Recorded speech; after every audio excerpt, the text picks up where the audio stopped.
Hello and welcome. Today we're in the Tier 8 French cruiser, the Bayard. Actually, I have no idea how to pronounce that name. Maybe it's Bayard, maybe it's Bayard. Who knows? Maybe someone will let me know in the comments. So if I were to summarize the ship though, it's basically just a better Cleveland, a much better Cleveland. In fact, it's much better to the degree where I'm kinda confused why this ship is Tier 8 if Cleveland is supposed to also be Tier 8. Perhaps Cleveland just isn't considered to be a strong Tier 8 ship. Maybe it makes sense then. But honestly, the two ships are very similar, except the Bayard is just better. In fact, let's just compare her to the Cleveland. Let's go through the negatives first. So, Cleveland has better concealment by 200 meters. The Bayard is 9.6 kilometers. This is with all of the concealment expert and whatnot upgrades. Cleveland is 9.4. The Bayard has 7.5 second reload versus 6.5 of the Clevelands, meaning that you do have, this is a whole bunch of damage you deal less. It's like 15% DPM, but she makes up for it with a reload booster. She has a worse turning circle, 730 meters versus 660 of the Cleveland. She has a worse rudder shift, 7.8 seconds versus 5.8. This one actually surprised me quite a bit. And thank you, Tom. So she has worse anti-air, but not by too much. And she has 2.2k HP less than the Cleveland. The Bayard has 34.7k HP, Cleveland has 36.9k. Armor-wise, I would say it's a mixed bag. Cleveland is 25mm all over. With the latest change to the Bayard, she has 16mm of bow armor and 27mm in the middle, so the middle deck is 27 and the sides are 27. Cleveland is 25 in those places. In fact, I would say that the latest nerf was actually a buff to the ship, because she used to have 13mm of bow armor, in which case heavy cruisers were able to overmatch her with AP. For example, this Myoko jet I just fought here. I think I fought the Myoko. But they can't anymore, which I think is a massive buff.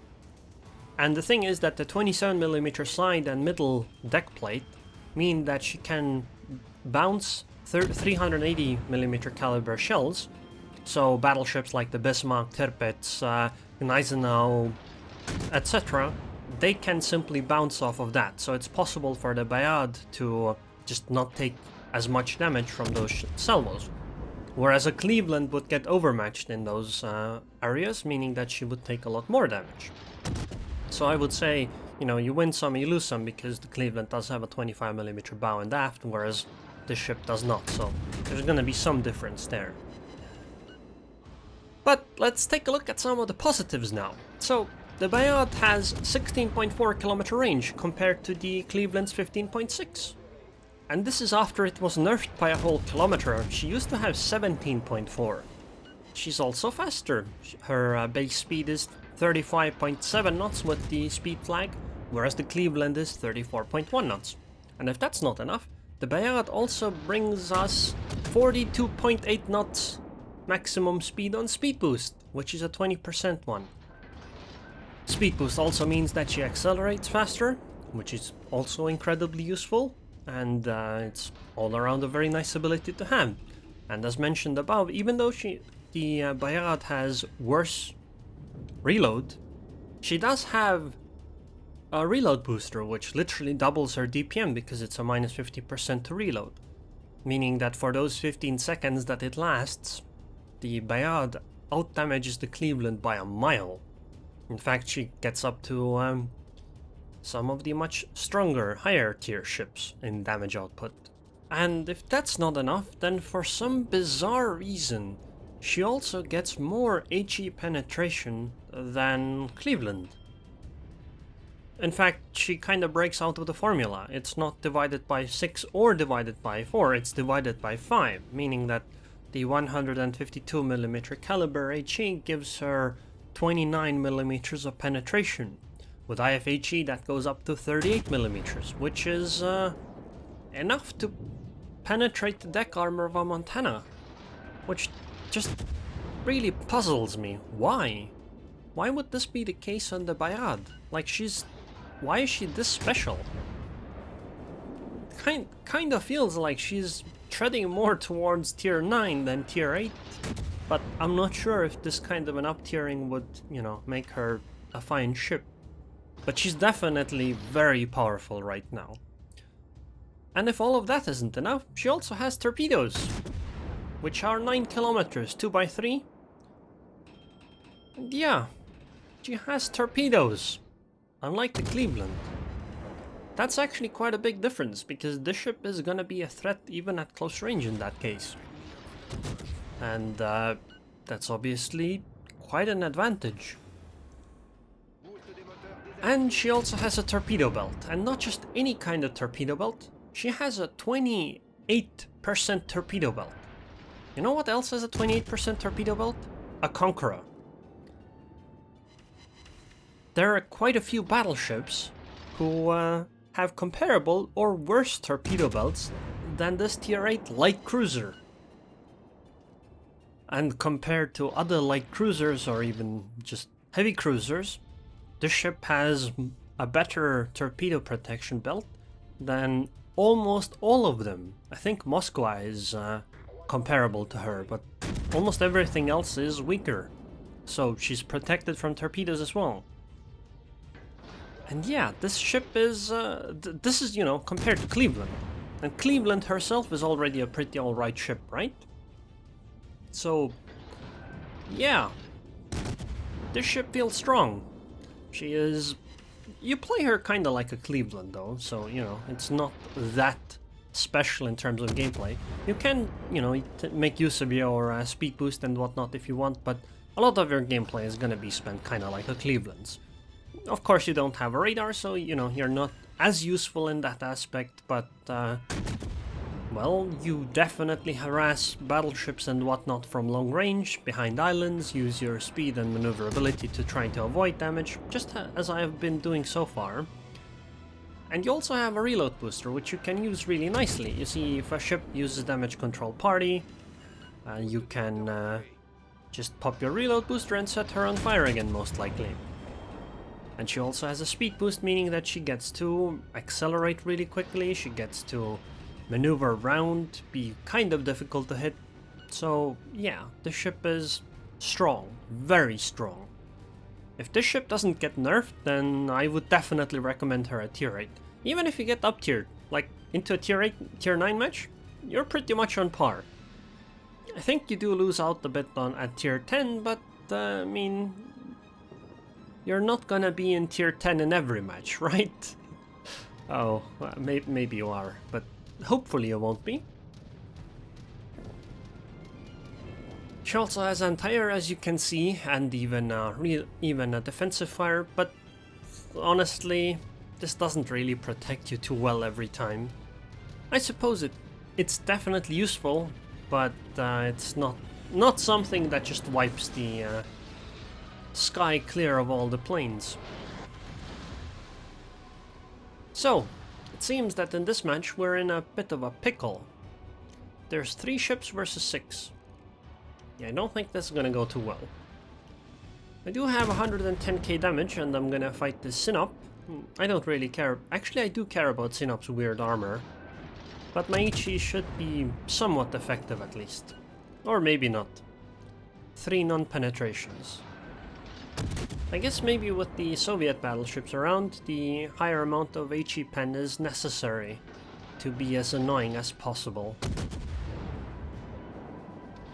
Yeah, this is a bit of a pickle.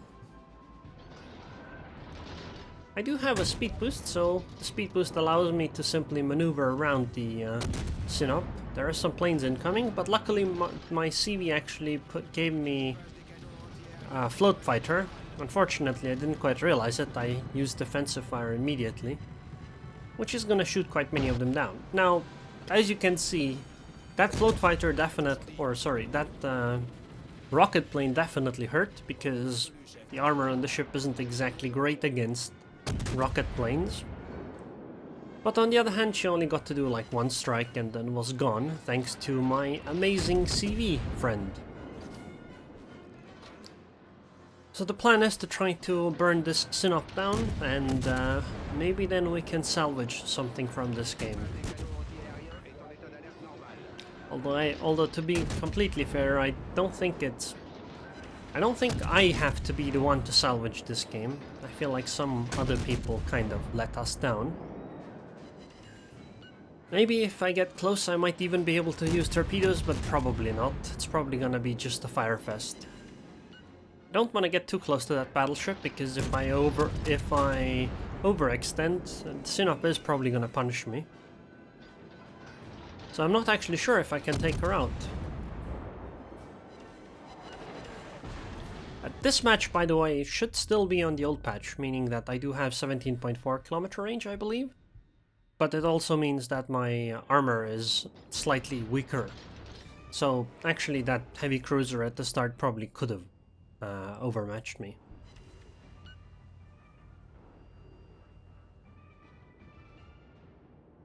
Well, the Sinop ran away.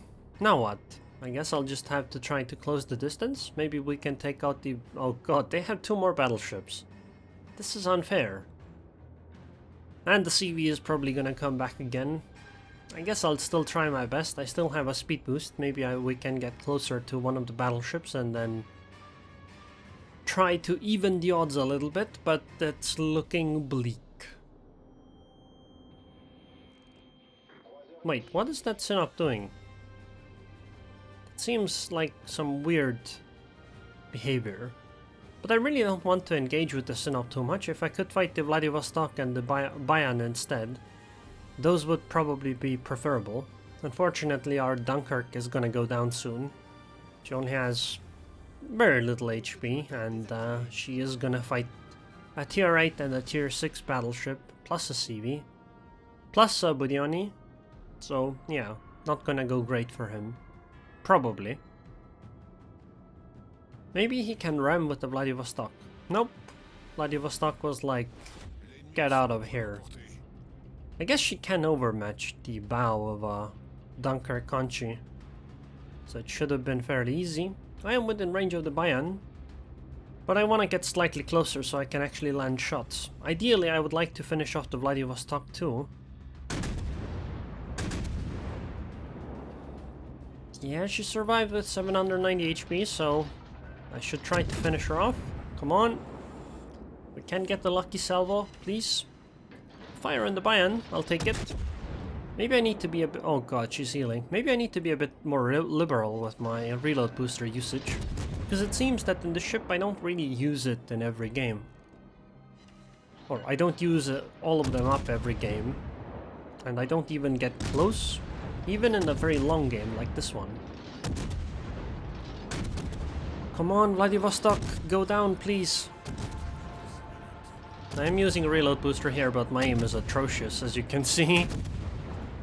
Man, really helps to be able to aim with a reload booster. But now I have speed boost, so it's gonna be fine. And CV is gonna finish her. Goodbye. So it's the Bayern's time. I need to turn away to try to disengage as much as possible. I only have 10k HP. Planes are incoming, so defensive fire goes up.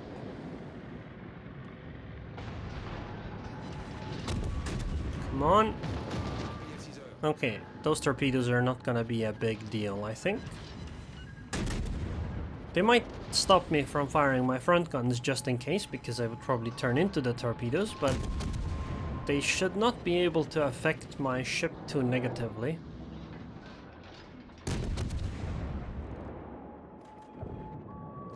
Planes are gone. I double tap the G button, which is bound to the key that turns anti-air on and off, which is normally on the P button. This turns defensive fire off immediately, which is very useful. This way it cools down faster, although I'm not quite sure if we're ever gonna be able to use it again, because it's likely the game might just end before that. It only takes one good salvo from the Bayern, although if she hits my signs, you know, it's possible that the shells will simply bounce. Stopping here would be a good idea. It would just allow me to shell the Bayern, but I started stopping too late, so I need to just go forward. Even the Lexington is pushing. So if we could somehow start snowballing kills here, this could be possible to win, but I think it's unlikely. They have way too many points for at this point. So, Budyoni next. I've had a few good games in the Bayard.